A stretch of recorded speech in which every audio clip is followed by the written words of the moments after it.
Welcome, our fellow lovers of love, and thank you for joining us on yet another excursion through the stream of consciousness down the river of tranquility to fill the lake of life with love.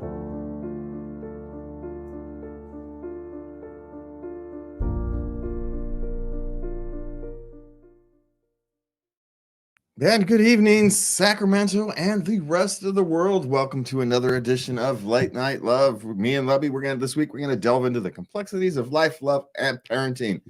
We explore the disconnect.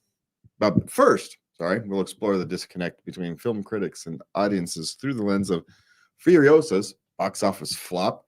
Then we're going to discuss the modern career path of content creation on YouTube for young people and how parents can be afraid of that. Yeah. And like any other creative endeavor, this is true. But we'll discuss, when to be afraid and when not to. And we're going to talk about relationships, the pain of breakups, infidelity, body image issues, and we've got parenting, where we discuss challenges of honesty and setting boundaries and embracing our children's unique expressions. And then we will finally end the show on workplace issues. And of course, we always got the after-hours show where we talk about intimacy issues at the end of the day. But first, we are going to jump right in. We're going to talk about the movie Furiosa. Now, I didn't bother to grab the details because the details are not relevant for our particular discussion. But it is not doing nearly as well as Disney needed it to be. And there's a lot of social commentary, we'll leave it at that, over this issue. And I actually think it's less about the social commentary at this stage than it's more about these movies are just bad. And it's not that they're not bad because of lack of effort. They're not even bad because of bad writing. They're bad because I blame Save the Cat. It's a template that people use to make Hollywood movies, which is why all Hollywood movies now feel the same. Like in your script, by page 13, you've got your transcending incident. So every movie now is paced on the template. And so that's why when you go watch a movie, every movie feels the same because they're designed to feel the same. Because back in some day, they said, well, this is how this type of movie is successful. So now here's the template that these type of movies used to be successful. And they are, but they're empty. Like Rocky couldn't be made today because they spent 40 minutes, learning about Rocky's character.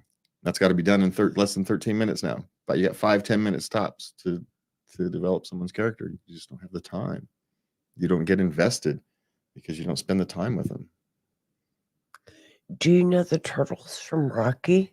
Remember them? Sylvester Stallone kept them and he still has them. So, but the point is that we're trying to make is that the issue is not necessarily, the cultural issues or, there's always been politics or culture issues in movies, right? It's nothing new. That's been the point of movies, the point of entertainment, the points of plays, for centuries. The court jester's job was, right? Yeah. His job was to essentially be able to give the king the bad news. His job was to figure out how to give the king bad news, get the king to think. That was his job. It's a very dangerous job to have. Very dangerous, yes. Yeah, because, you can end up on the wrong side of history real quick, even if you're right. But you also have to create content that people want to listen to. People are willing to sit through if they're going to hear it. So the best movies are ones that you can watch from many different angles, right? That you can sit there and you can watch it as pure entertainment. Think of it as bubblegum, right? Essentially meaningless, right? You get a burst of flavor, maybe 2 or 3 calories, but other than that, you spend a few minutes, some light entertainment, and you move on, or you can sit there and watch it for political messaging, for meaning, or you can watch it for social economic issues, or there's lots of movies have lots of different ways. The really good ones can sit there and be dissected for decades, right? The really good ones. Princess Bride. Yeah, there's all kinds of them. That one's it's an interesting one. That's an interesting. You're gonna have to sit there and do that one day. Why is Princess Bride hold into the national consciousness so hard? It's a weird little movie that somehow hits everybody that watches it. It's a strange thing. So if you haven't seen Princess Bride out there, go see the Princess Bride. But So anyway, so movies are failing now is because they're all the same. It's not the politics. It's not the, the changing stories. It's not the modern audiences. It's that they're boring. Everybody's been there and done that now. They all feel the same. And why do you want to pay for something that makes you feel the exact same way every other thing does? Think of the movies that were successful last year. Barbie and Oppenheimer. Barbie, completely mindless bubblegum movie, but you can find meaning in it if you look for it. You're actually pulling the meaning out of your own self, but it's a mindless bubblegum movie. Great, it attracted people. And you got Oppenheimer, which was exactly the opposite. Right? There was no following the Save the Cat path in that. And those were the two big movies last year. I mean, there was like a superhero movie but people would go see, but I can't even think of the name. So how much impact could it really have? It's the two unique movies. No one's made a true bubblegum movie in a long time. Barbie was a true bubblegum movie. No one's done a good, really good, I don't even want to call it a drama. What the heck was Oppenheimer? It was kind of a historical, quasi-historical drama thing, but yeah, no one's done that in a long time, since like Schindler's List. At least that I can think of. One that hit. So anyway, as we've rambled on too long about that, I'm just saying we all look at these things through the view of culture war. But if you put that aside and you look at some more fundamental issues about what's wrong with media today, it's too formulaic because people are afraid to take risks. And media and art has always been about taking risks. Definitely. If you can't take risks, you don't make Rocky. You don't make Star Wars. There's just, all those truly great things don't get made if you don't take risks. And we're afraid to take risks these days because movies are costing $200, $300, $400 million to make. You can't afford to take risks, which of course is what's killing them. It's one of those things. If you're putting $400 million into a movie, you can't really afford risks, right? No, I guess you can't. You can't, but that not willingness to take risk is actually the risk. Yeah. Oh, Monty Python and the Holy Grail. That was another one. Yeah, that was a huge risk. Yeah, and they had no money. They had no money. Stars backed them. Yeah. Celebrities backed them. Yeah, they got money from rock bands. And yeah.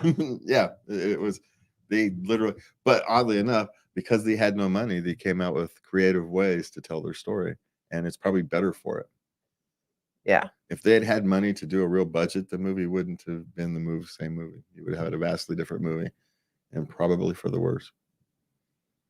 Because people are at their most creative when they have to figure things out the hard way. I don't have many resources, but I got to figure it out. And I think it's part of the problem with Hollywood today. That's why YouTube and these small creators are making such a high impact in the world today. It's precisely because of that. They're the ones who can take the risk. Yeah. Yeah. Which actually does bring us to our next question. Okay, so here's the actual question. It's a life question. It's quasi-parenting question, but I left it at life because the son is 25 in this particular case. Okay. My son is 25 and has quit his job and is now making a living off of content creation on YouTube. He earns a lot. Would you as a parent be concerned about this, seeing he doesn't have an actual career? Well, he's doing something routinely that earns him a lot of money. We call that a career. His career is content creation. His career is entertainment. He's in an entertainment career business, if you want to think of it that way. It is a career. Does it have the potential to end at any moment? Yes, it does. YouTube could change the algorithm and his channel could drop off 90% tomorrow. And that's the risk. But when you throw your lot in with a company can make a bad decision in 6 months, you could be laid off. It's still a risk. It's no different than if he would have started, a hot dog stand or a grocery store it's no different. He's going off and he's starting himself a little business and he's making his way. Would you be concerned? Of course you would. because you're a parent. You're always going to be concerned. But, he's doing his thing. Sometimes, you've got to let him fly. It's dangerous to see him flying around up there, but It's a tough one. But he's succeeding. So why wouldn't you be happy that he's succeeding? And we don't get it, right? For us old people, YouTube didn't used to be that kind of thing, was never thought of as a potential career. That was for professionals, people who worked in entertainment industry, actors and actresses. But now that's been democratized. Anybody who can connect with an audience can be an entertainer. And if you can monetize that audience, you can make money doing it. Not that we can, but everybody else, other people can. We're not good at that part. Yeah. Yeah, but he is, and that's a talent. And why wouldn't you? Yeah, and it may end, right? The YouTube economy could end in 2, 3, 4, 5 years. But you make your money and you move on when it does. Just like lots of people have to do all over the, people who used to work in the coal mines have to go find a new job. It happens. But you still work in the coal mine until you need to, because that's how you earn your money. He's making more money in YouTube than his career job. So yeah, that's why he does it. And he's probably happier. So think about that. He's probably happier. Don't you want your son happy? All right. So we're off into relationship questions. All righty. My ex has brutally cut me out of his life. Why and what do I do now? They broke up and they were friends for a while. And then all of a sudden he basically just ghosted her. He couldn't do it. It was too painful. So he's moved on. He set boundaries. Should he have mentioned something? Probably. But what do you do now? You move on. Don't spend your time worrying about it. I mean, the why is because it was too painful to continue on that relationship. And for whatever reason, he didn't feel like discussing it with you. Who knows? But that's what he did.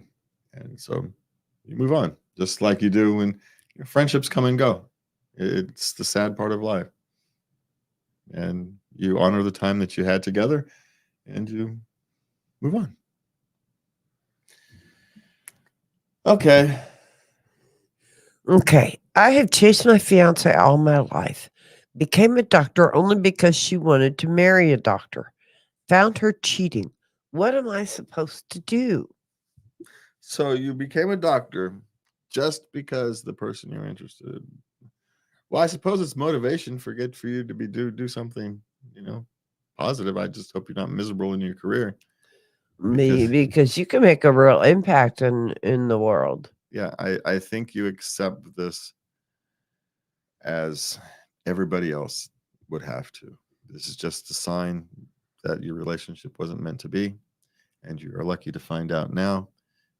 Then in 5 years after you're married and you have to go through a messy divorce with 2 children, yeah, or you're stuck in a unhappy marriage for the next 20 years, whatever.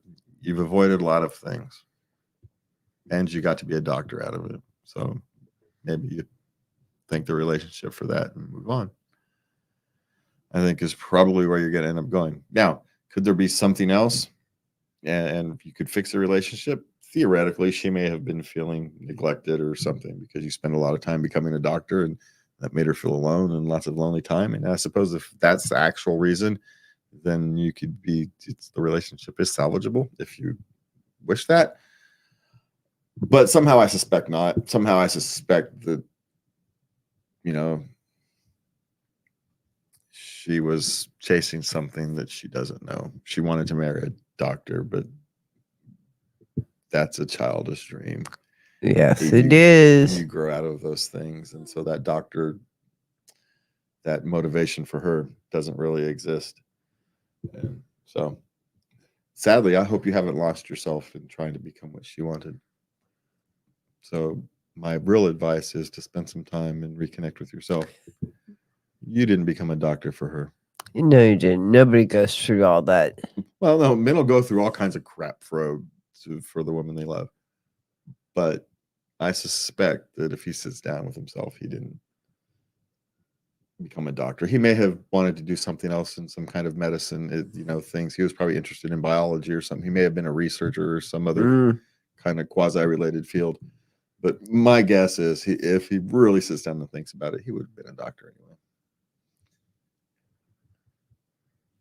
So I don't know, that's a tough one. That, especially if you really did go through all that for 10 years to become a doctor,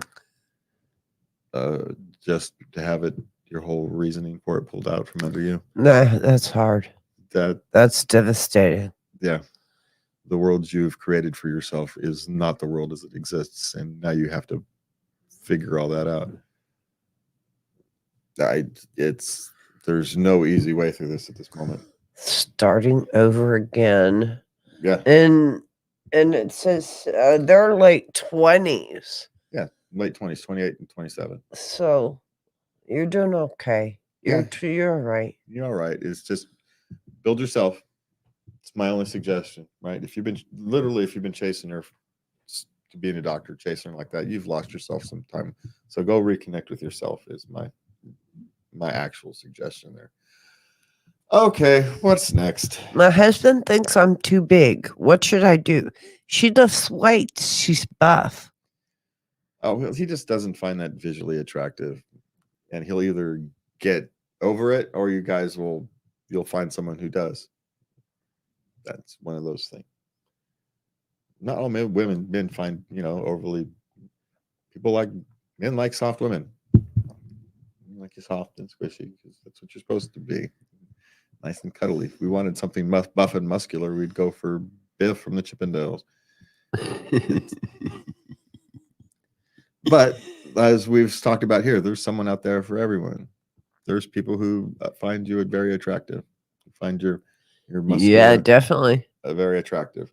And if he can't get over it, it means he's more attracted to your physical appearance than who you are as a human being. That's the real issue. So he will either quickly get over it, right, because he loves you anyway, and it doesn't matter ultimately. You can have an opinion on it, but in the grand scheme of things, it's not even an irritant. No. Or, it's a sign that your relationship isn't meant to be. So, because you don't have to change fundamentally who you are to please your spouse. You like to work out, and you feel proud about the body you have built through workouts. Exactly. You should be encouraged. Now, it's one thing for someone to not have that be their preference.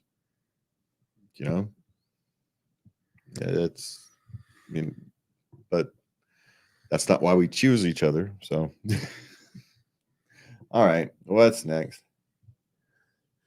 Okay, my mom hates my wife. Is going no contact the only option? Well, no, it doesn't matter. You and your mother can have a relationship. As long as people are civil, and that's the rule. Civility is the rule. Mothers have a tendency to not like anybody who their son pairs up with. So it's a problem for a lot of mothers. Well, yeah, a lot of mothers have a problem with anybody. Nobody is going to their little boys. I got news for you. The same can go for fathers and their daughters. Yeah, but that's commonly understood. The one nobody questions that one. The one we don't talk about is how nobody's good enough for their mothers. We hint at it a lot, but we don't actually talk about it openly.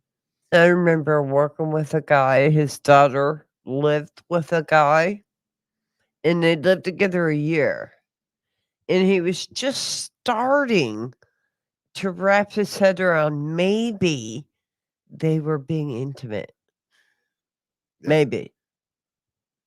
Yeah. Maybe. Just the best thing in that is don't think about that kind of thing, and you go back there. You just don't think about it. Selective thinking is a good thing. Okay. Okay. What's next? I think my husband is cheating on me with my brother. How do I bring this up or cope? Oh, I suppose you could ask your brother if you're going to start somewhere, because that's an easier relationship to repair if you're wrong. Yeah. You know, what, do they play a lot of golf together or something? Not that I'm saying in the modern world it's entirely possible. I'm not saying it's not, but Brother. Ooh. yeah, that's like having your that might be worse than having your sister steal your husband, right? I think. Yeah, I can't imagine. yeah, that. Yeah, ask your brother, I think, is how you deal with the first one. Talk to your brother about it, I think, is the place to start. Because hopefully you're misinterpreting something, right? Yes. Maybe they're working on a secret project for your birthday or something. You don't know. Yeah, and your brother's, your brother's that way. Your brother's gay. Your husband is being different because he's hiding this special birthday present that they're working on. There could be logical explanations for everything going on. And I suppose the only way to deal with it is to talk to your brother, dude. Yeah, start with your brother. Yeah. Is our suggestion. All right, what's next? Okay, my girlfriend said she slept with someone right before it became official. I lied and said I did the same, and now she won't talk to me. Help. Well, I suppose you lucked out. Now, that was a silly lie, but you did find something out, that what's good for the goose isn't good for her gander. And, she's willing to be a hypocrite. She wanted you to accept it, but, she won't. That she won't. That doesn't make any sense. No, unless she was lying too. And she was, now you both got into a tangled web of deceit. Ooh. Yeah. And you lied because you were hurt and you wanted to hurt her. And guess what? It worked. Just, not really the way you wanted. Right? That's what happens when you lash out in pain. You make a situation worse.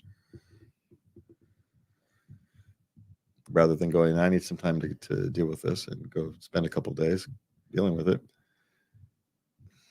you lashed out. And now the situation is worse. Yeah. What do? Well, you take a couple days, is my suggestion. And if it's already been a few days because we put these things together, but my suggestion is you take a couple more dedicated days where you're actually contemplating what you want to be as a future. And then you go and have that long, difficult conversation. Because technically, if you want to get technical, right before you become official, it's technically okay. But, how emotional is that? How emotionally invested is someone? It's a vastly different conversation. There's no easy way through this one. Right? Mm-hmm. Because she's now not going to believe that you lied to her. No, she's not going to believe you now. No. And so now you both have trust issues at this stage. And that's the thing you have to work through. Yeah. Why do I have this suspicion that she was lying about sleeping with someone right before as a test to him? And so he did the exact thing. Why do I get the stinking suspicion? No evidence other than instinct. I get the stinking suspicion. This is just a whole ball of lies that blew up in everybody's face. Good heavens. She was testing the status of the relationship. She wanted to see how much she loved him. So she picked something that was, she could defend, but was borderline. And, testing the relationship. And because when you play games, you get silly answers. He lied in response out of hurt. And now you've got a relationship that is likely destroyed. That's my sinking suspicion. Somehow I think that's what actually happened. And if I'm right, that's just sad. Okay. It's very sad. What do we have next? My girlfriend cheated on me during her trip in France. What do I do to make this pain go away? Now he forgave her and they're back together, but he's still hurting. Well, then you haven't forgiven her yet. And that may actually take some time. You're actually what you're on, and you're on the path to forgiving her. Forgiveness on this kind of thing takes some time. And so you just have to give it some time. She has to, but what has to happen is she has to earn trust back. She has to prove to you, and there's no set standard for this, that she genuinely loves you and is committed to the relationship as you are. And there's no set rule book for that. And so the ball's actually in her court and time. If you're putting, she's got to be putting at least 60% in effort at this stage, right? Yeah, sorry. She's got to be. Yeah, she does. She's got to be putting in a bit more effort than you are in the relationship at this point, and that's because she needs to earn trust back, and it may never work, right? But the only thing at this stage is effort and time. That's it, and the effort's on her part. Yeah, you do those things you should do. She should be putting in extra effort. Definitely. Because if she can't do that, then she's actually not committed to the relationship. She knows that she has to, she has to provide some relationship service, community service, kind of, essentially. She's gonna have to go, and that takes many, many forms. There's no set thing. She's gonna have to figure that out. And if she's not willing to do that, then the relationship is doomed in the long term. And your pain, time heals all wounds, my friend. But the pain will never truly, truly go away. It'll always be there. You just don't pay attention to it. Okay, what's next? I'm getting desperate. I'm not attracted to my girlfriend of 2 years. How do I break up with her? Okay, so you've already decided that you want to break up with her. My guess is the lack of attraction is That's a deal breaker. Well, it's not necessarily a deal breaker, right? Because physical attraction. Well, it is for him. Well, physical attraction is ebbs and flows in relationships, right? It does, and I don't think he's aware of it. Physical attraction can ebb and flow in relationships, but my guess is it's not just physical attraction. There's more to it. It's a little deeper than that. Because physical attraction doesn't matter all that much if you genuinely love somebody. Rose-colored glasses, right? We talk about it all the time. You don't see the real them. You see your idealized vision of them that you impose on them. That's what happens when you love somebody. Now, you're not totally stupid. You mean like I believe you look like Adonis? Like a exact proof of that is total proof of the rose-colored glasses theory right there. She's a perfect example of this. And he's lost those. And my guess is it's more than just her physical appearance. She is no longer attractive to him, not physically, or as the human being. And this is when you let someone down easy. It's me, not them. We've grown apart, because that's what's actually happened. The person you initially liked is now somebody different. The person you are also now, or you are somebody different, right? Yeah. Who knows? Combination thereof. You're both technically at 25, which is the other in the mid-20s. So from going from 23 to 26, you've vastly changed as a human being. And so the relationship has changed. This is one of those, technically, it's me, not you things, but our relationship no longer works. And you move on. You honor the relationship. You don't destroy it. You don't burn bridges. You don't destroy it, but it is moved on time. There's no easy conversation, but whether you do that privately, whether you do it in the coffee house, whether, there's a whole different kind of schools of thought and how to do it. Coffee house. That was done to me. I was so pissed. I made a scene just to be a witch, because he didn't want a scene. That's why he took me to Starbucks. Yeah, but sometimes you don't want someone at your house if you're breaking up with them. That's why you go to a park. A park is no different. Well, anyways, this is the point. There's many ways to deal with this, and you're just going to have to kind of figure out your strategy. Pick one. If you can't pick one, throw a dart. Put them on the board and There we throw a go. dart. Just, yeah. There's no easy way. It's me, not you. That's the conversation. Yeah. There we go. Okay. On to parenting questions. When are we being honest with our kids that something they make isn't all that great? Well, you have to start. You remember, you don't judge them based upon if they're a professional. You judge them at the level from which they've started. Right? We'll go back to the spelling test theory. Let's say you give a kid 10 words and you give him a week to learn them and their meanings. He gets 5 right. He knew none of them at the beginning of the week. And at the end of the week, he knows 5. Is that a success or a failure? Success. He knew none. Now he knows 5. It's a success. And when you're talking about art or something creating, of course it's not going to be great. They haven't done it before. The first time anybody does everything, 99% of us are terrible at it, right? Yeah, you get the one person who can pick up something and do it. They're the freak of nature. That is no meaning to the rest of us. And so you don't judge them from where you think they will end up. You judge them from where they started. And it's not great because it's a great work of art that can compare with with everything else out in the world. It's great because it was a heck of a lot better than they could do last week. That's what you're congratulating. And if you want to be clearer about that, then that's fine. Hey, that's great. Look at the progress you've made in this short amount of time. Perfect. Right? You don't have to tell them it's a great work of art that compares with the with the masters, but you can say it's a great progress.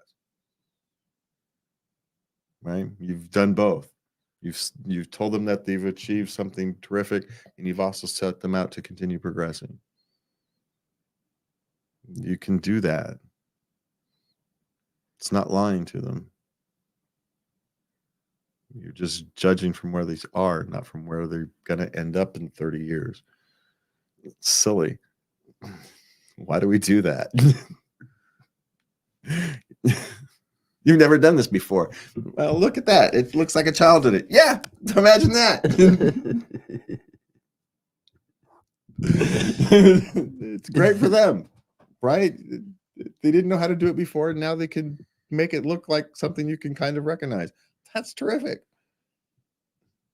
So anyway, what do we have next? Sons with a healthy and close relationship to mom parents. What do they do right? Now, she's expecting her second son, Uh-huh. and she is concerned that she's not going to be close because they're men. They're going to be men. Yeah. And she's worried about they won't want to be close with their mother. No, men will always want to be close with their mother. The question is, are you gonna accept them for who they are? Are you gonna tell them that they folded the towels wrong? Accept how they fold the towels as long as they fold them and put them away.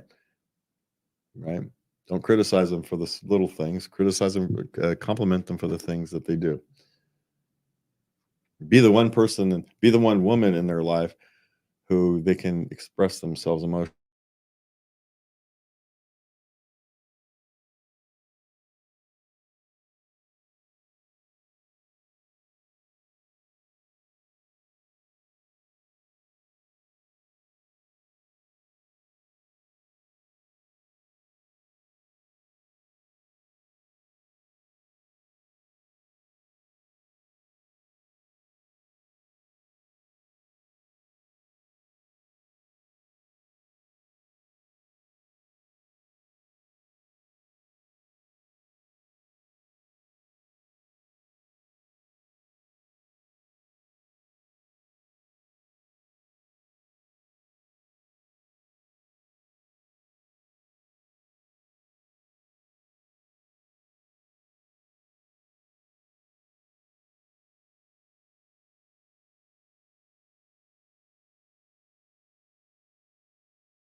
Okay, that was interesting. We lost internet there for a minute. Good thing we pay $50 to have a backup internet to plug in. Yes, we do. Okay, so at where we at? Okay, we're gonna move. The healthy close relationships. Did we close Yeah. that one? Yes, we did. Okay. All right. So what's next? How do I kindly tell my kid I have zero desire to watch him play video games? If you can, I understand the desire not being there. But if you could really put forth the effort, it would mean a lot. Well, one, it depends how old they are. My guess is it's probably a younger child. Do we know if it was Yeah, 8. 8? Okay, here's the trick. You don't have to spend a long time watching him play video games. Find 20 minutes, watch him play this video game. Right? When there's something, he has found something he is competent at, and he wants to share it with you. That's what's happening. We were just talking about how to build a good relationship with your sons. He is showing you something. He's competent, right? Men love to be competent with things, right? They like to be able to do things. They like to feel competent. And now he feels competent. Hey, I can play this video game. I can get through this hard thing that took me forever to learn how to do this properly. And I can get through it. I've managed to do it. And he wants to share it with the person he cares about. And you don't have to spend all day. Find 10 minutes. He just wants to show you this one thing that he's good at. And he's proud of himself. You don't have to have the same enthusiasm, right? You just have to go and look and watch him play for 10 minutes and tell him you're proud that he's happy. That's it. Yeah. He just wants to show you that he's found something he's competent in. And yes, would you prefer it if he was better, if he was excited at playing the piano or something else? Yes, but he's found something he's good at, and don't squash it, because this is how you end up turning, happy little kids into angry little boys, by squashing their accomplishments. So spend 10 minutes, tell them good job learning those tricks, and go on about your day. There you go. You don't have to spend 3 hours at a soccer game. He'll take 10 minutes, right? He's not stupid. He knows you don't want to sit there and watch him play all day. He would love it if you did, but he's not stupid. So you watch him get past this little hard thing he's done, because that's usually what he wants to show you. He's figured out how to get past this really hard thing. And so now he's all excited and he wants you to come see it. So go see it.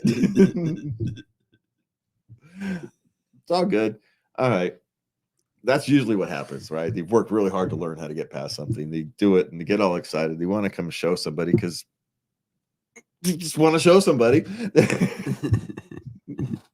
So, yeah. So it's not about watching the video games. It's about congratulating him for being competent. Think of it that way. Okay. What's next? What would you do if your mom commented about the weight of your 7, 8-year-old child?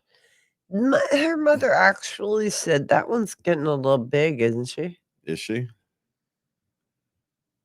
You didn't answer the question. Is she getting a little big?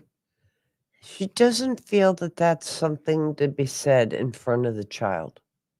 Okay, maybe the timing was a bad place to say it. That's something you privately talk to your daughter about. Well, I'm just saying at some point, maybe you can argue that it was an inappropriate time to discuss. But if you aren't actually paying attention to what is the point, then, maybe there's a reason. Maybe you weren't listening in other times. So she said I had to say it in a way that you at least would hear it.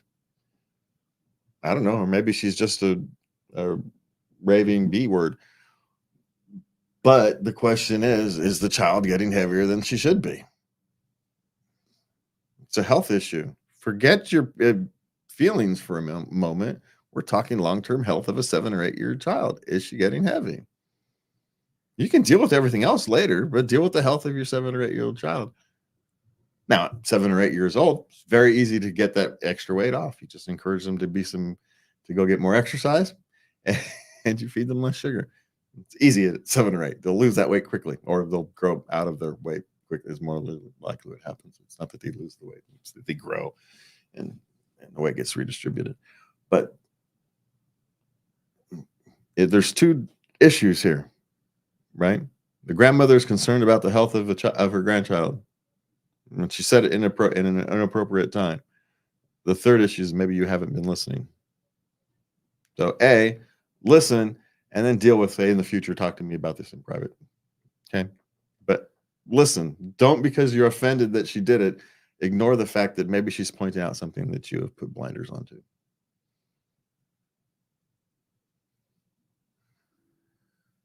Just saying. I feel for the child that her grandmother said something like that in front of her. 7 or 8 year old child, I'm not going to remember that in a year and a half, in 6 Oh, months. really? No, I don't think so. Unless it happens constantly, a single time a thing, man, that child was even listening. It's a miracle. Okay, what's next? Is it fair to limit what your kid gets for their birthday? She wants them to have wooden educational toys. Well, okay, here. Is it fair? Fairness is for kindergartners. So you can do whatever you want and you can limit whatever your child wants. And my personal feelings on your choice of gifts is irrelevant. So yes, you can limit the choice of your thing. And if you want to focus on wooden gifts, you have every right to have that be the focus of your child's birthday presents. I think it's narrow and short-sighted, but you have every right to do it as a parent. It's got nothing to do with fairness. You have every right to do it. Now, just because you have the right to doesn't mean you should.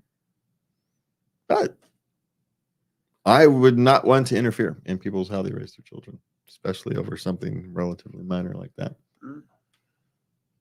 I mean, if you don't want someone giving your child a Nintendo or whatever the latest game thing is, it's understandable.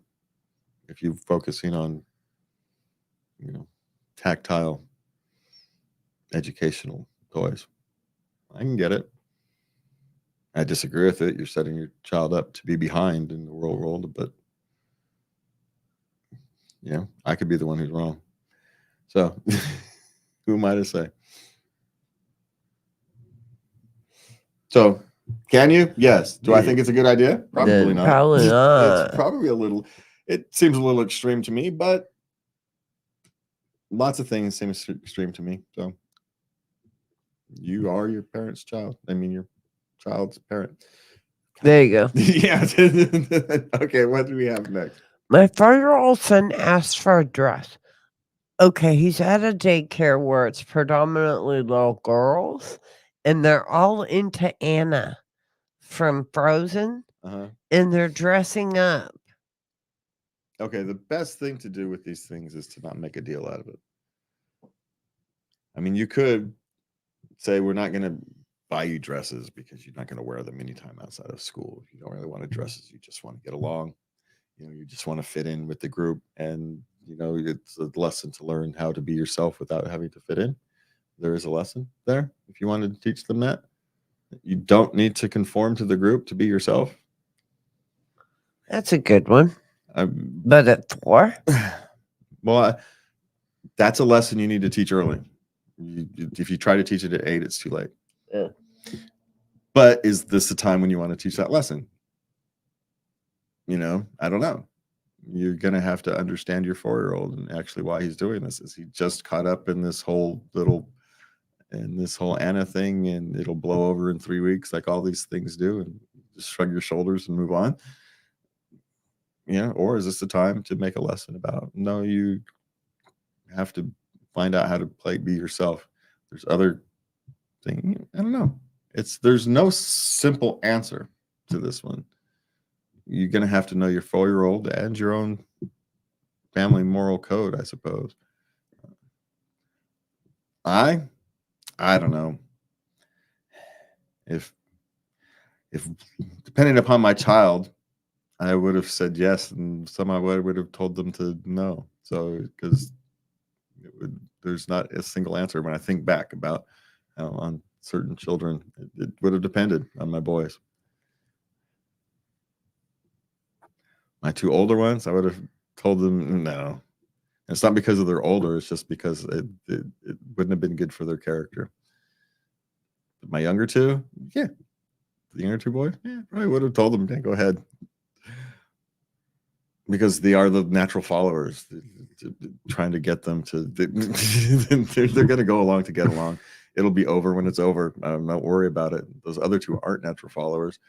And so, no, they need to learn and oddly enough, despite the fact you would think that the lessons would need to be flipped, but I would have caused damage to the younger two, trying to teach that lesson in that circumstance. Right. The older ones needed to learn, are the ones who would have needed to learn to stand for themselves. Yeah. Now, hindsight 2020 being all that, would that been my actual answer at the exact moment? At that time? Don't know. Don't know. Don't know. I'd like to say yes, but I don't know. Okay, what's next? I'm terrified I'm going to be an awful father. Well, here's an odd thing. If you're actually afraid that you're going to be a terrible parent, your likelihood of being a terrible parent has been greatly decreased.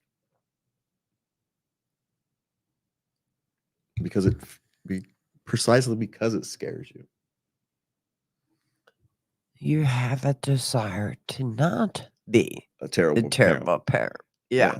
Now, you can still end up being a terrible parent, but your desire to not be a terrible parent is the best defense against being a terrible parent. It really is.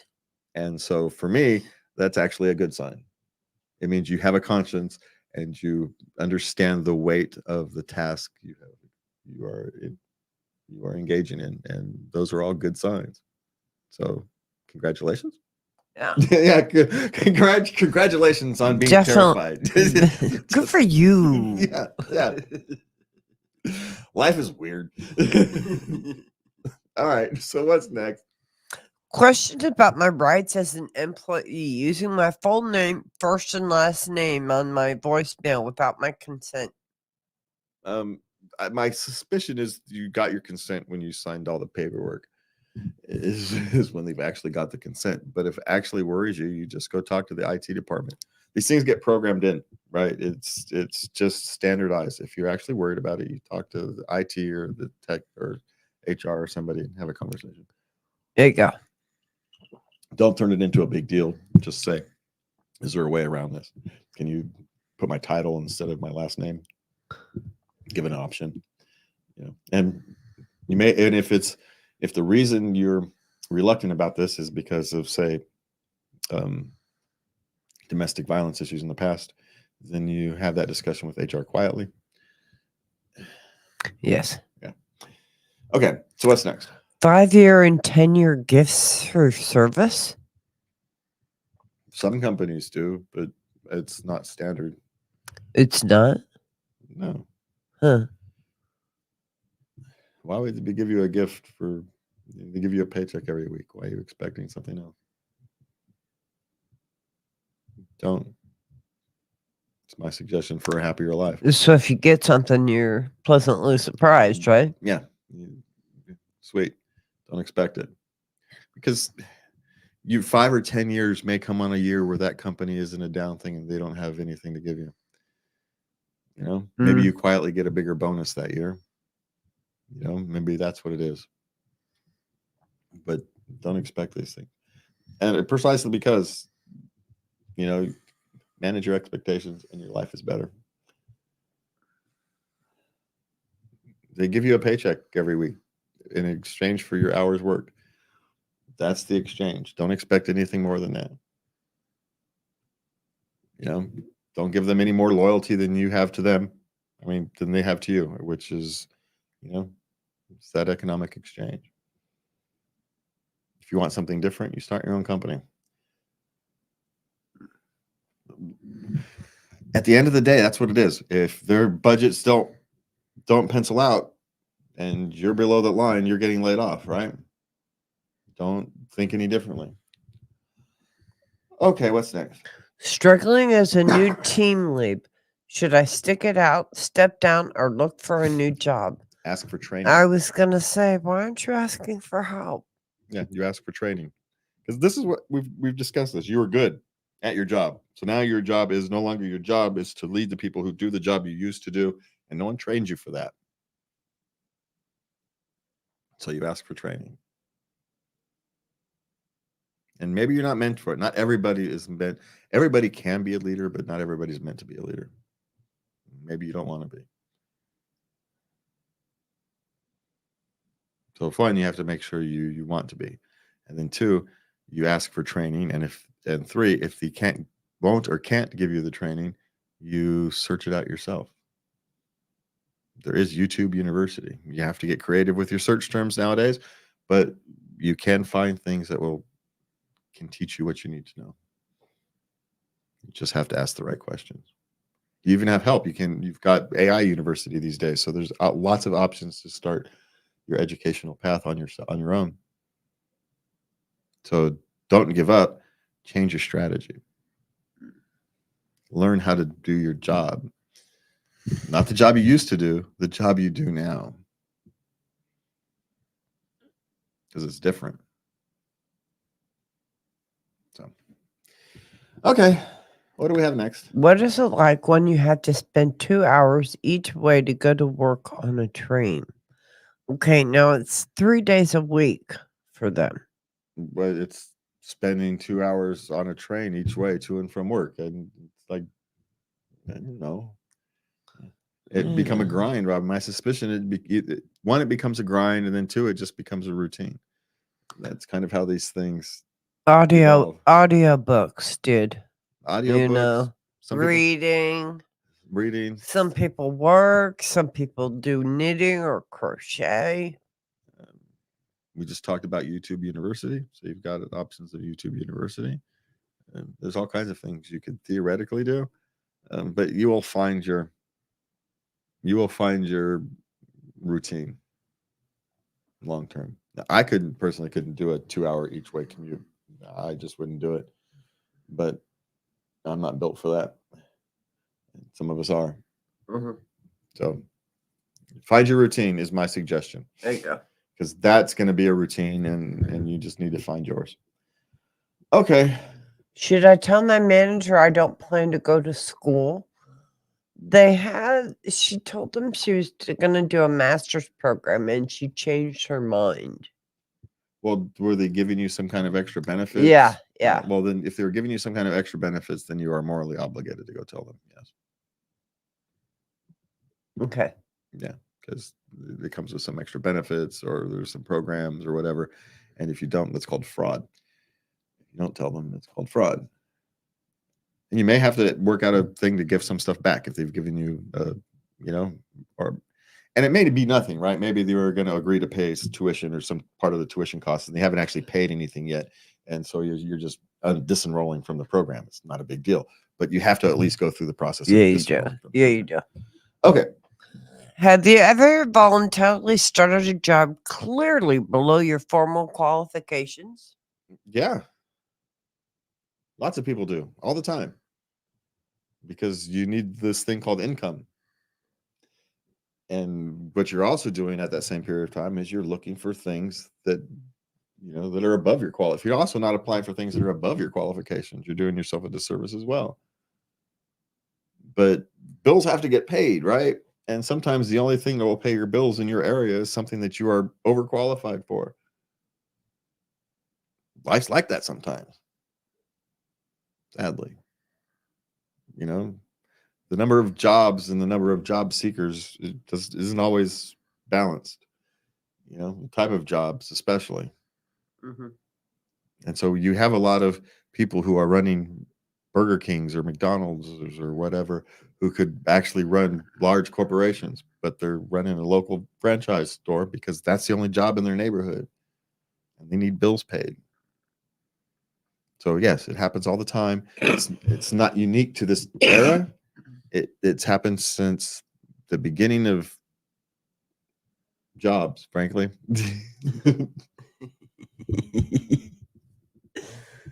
Yeah, I'm a great hunter, and I've got to go work at a cattle ranch. Yeah. Guess what? You're working at a cattle ranch because you no longer need hunters. Okay, so what's next? What prevents an employer from simply firing an old worker and replacing him with a younger one in an at-will employment with no legal protections? Well, there is actually legal protections about getting fired just for your age. It's insanely hard to prove, but it's not technically legal to do that now. But the real reason companies don't do this is because it doesn't economically pay out. Now, there is a reason some companies do this, and it's because it's not their place in the workforce. Their job is to take people who are relatively untrained, you get them in, you train them up to a certain level, and then you send them back out to other companies who can pay them their worth. And sometimes someone will stick around that's longer than they should. And you're actually doing a disservice to them to not let them go. It doesn't feel that way, and it's not the reason they as a company are doing it. It's because now cost more than they can pay. So they're letting you go. But ultimately, it's better for you because you can actually go get a job that can pay you what you're worth. It's difficult and disruptive, but a lot of people who work for entry-level companies, that happens to. So make sure you understand what type of company you are working for. If you are working for an entry-level company that pays everybody really low wages and everybody's in their first 2 or 3 years of their career path, understand they're only there for a short period of time for a reason. It's because that company can't afford to pay more. That's not their level in the economy. They're serving low-end customers. And so they can only afford to pay beginning workers. And so that's what happens. But generally speaking, there are legal protections for firing someone just because they're older. It's not legal to do that. So, but if you are a major company that's doing that, then you actually lose your experience and it costs you in the long run. So that's the reason they don't do it. Okay, what's next? My boss just loudly reprimanded me in front of my coworkers. How do I finish my day? By putting your big person pants on and finishing your day. You're not the only person this has happened to, sadly. We all mess up and we all get called out in public for it. And you have to put your big boy pants on and you finish out your day and then you go cry over your beer or whatever it is you do to cope for really crappy days. And we all have our methods of coping for crappy days when they're over. Sometimes they're so crappy you take the half a day off. But my guess is it's probably not an option in this particular case. Keep your head down, you do your work for the rest of the day, and you go home and you deal with a crappy day the way you always deal with a crappy day. It's just one crappy day. Don't turn it into a thing, is my suggestion. All right. Sorry, sometimes you have to be, life's like that. But that's the third time I've said this show. But yeah, again, sometimes life eats you, and sometimes you're the competent one, you're winning at life. You're the kid with that video game earlier who's succeeding. And other days, you're a bug on somebody's shoe. And you're just lucky to make it home at night. And, the best thing about the day is, it's always tomorrow, right? Some days are just like that. The best thing about today is that it's over. And if you haven't had one of those days yet, just wait. It's coming. You're just young. It's just it'll come. Yeah. Some days you do it. Oh, I would have been better off today just staying in bed. Yeah, that happens a lot. And the trick is to not let it become a big thing. Just leave it as that day. Don't bring it into the next one, is my suggestion. There you go.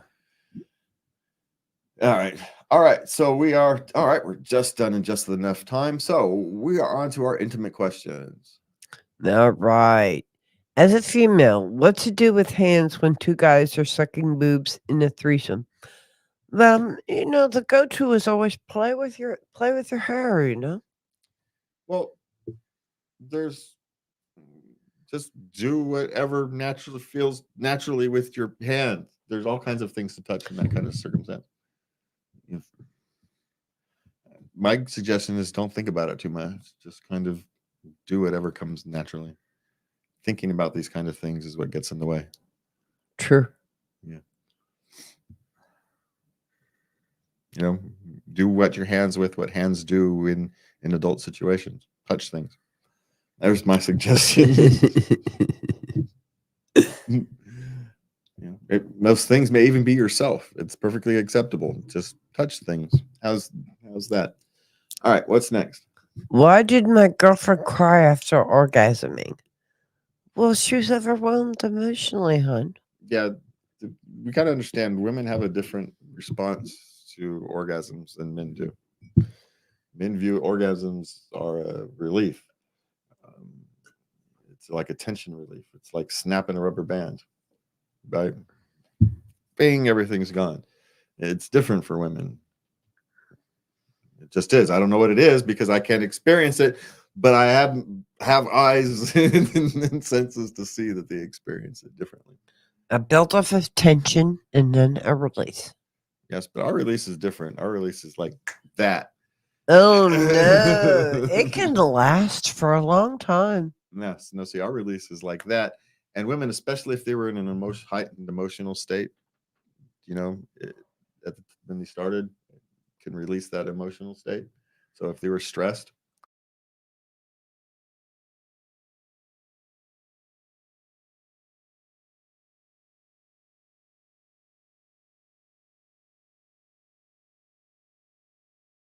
just our instinct, our whole body is telling us to lay down and go to sleep, right? It's a thing, but there are times where you need to be present and see if your partner is experiencing an emotional thing, and you need to be present if she is. That's all I'm saying. Yeah, because she actually needs you at that moment. very much so. Yeah, yeah. This has happened to me. That's not the moment to roll over and go to sleep. And That's all I'm saying.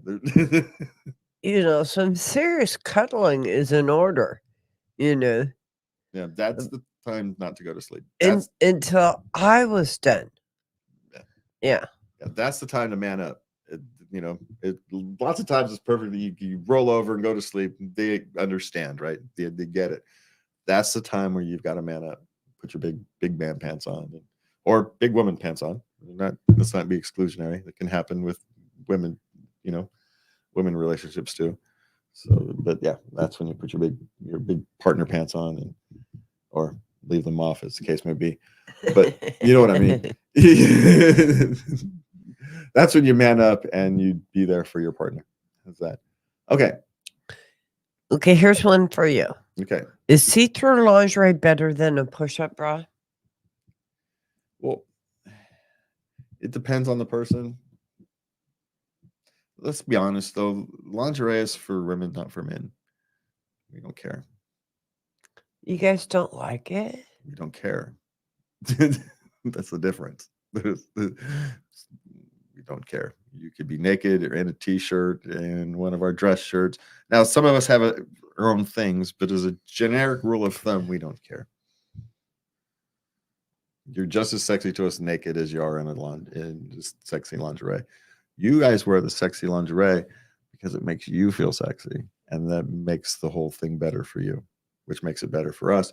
So we play along. We don't care. Sorry. But we also know it's not for us. It's for you. So you guys feel sexy. So you feel better about yourselves. Great. Not for us. We're not dumb. Okay, we are dumb, but not in that one. Sometimes it is for you. No, you think it's for us. But I mean, it is for us because it makes you feel better about yourself. So it makes you have a better time, which is better for us. Yes, it's for us, but it's for you. We're not there's not a lick of complaint here. I'm just saying we understand how this works. Well, I'll tell you what. There have been times when I didn't feel I was overweight. I didn't feel I looked attractive. And lingerie and candlelight was the only way I made it through. Well, yes, but that was for you. Yeah. I may have benefited, but it was for you. It wasn't for me. It was to make you feel better. So, and I just happened to benefit in the end. That's all that works. Like, yeah, we're not disagreeing here, by the way. You just don't like it that I'm that blunt.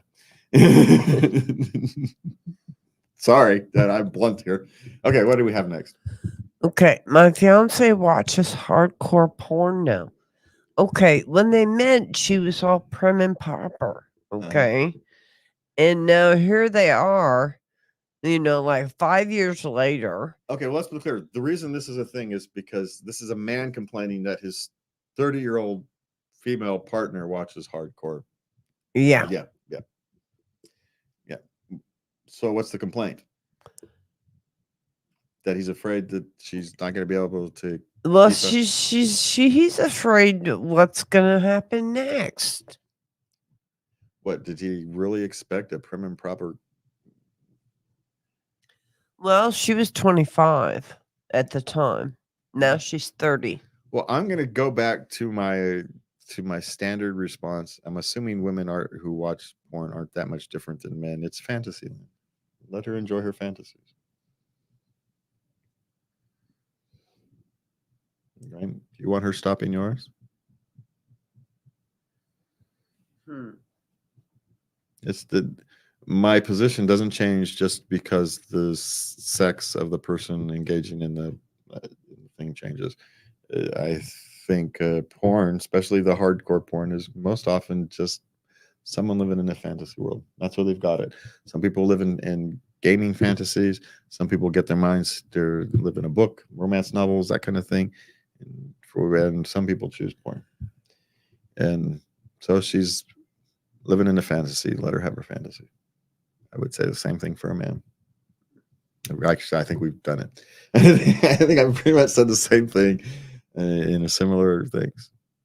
This is not a reflection on you. It's a reflection of, in a sense, she's protecting you from some weird base instinct that she has, or she thinks is weird. And as we all know, when you talk about these kind of things, these things are better left in fantasies. So Yeah. leave it in fantasies. Leave it in fantasy. And you don't want to, because you don't want to constrict somebody's things. So anyway, I'm just going to repeat myself at this point. So we're moving on. Okay. Is it okay not to tell my husband that I don't usually orgasm? Yeah. Well, you don't Be have, honest. You don't have to tell him. He probably already knows. we're not, unless you're naive and don't have a lot of experience, you know the difference. Women can have, unlike men, women can have a good sexual experience without orgasming. Yeah. Men are wired differently. We can come away satisfied. Yeah, with that, and men can't. We're just wired differently. It's biology, and so this is one of those reasons why we don't understand each other. Right? For men, that's the goal. It's what biology has programmed us to do. That's the whole point of the matter. Some say that's the point of existence, but we digress. Yeah. And so we are biologically programmed for that. And so, yeah, nature is a cruel mistress, man. But yet it somehow works. If everybody had men's attitude, we'd have too many kids and it'd be a disaster. But yet if we all had women's attitude, we wouldn't be having enough sex to populate the freaking species. So we've got this weird combination of both that somehow works, but it makes relationships a real pain in the butt.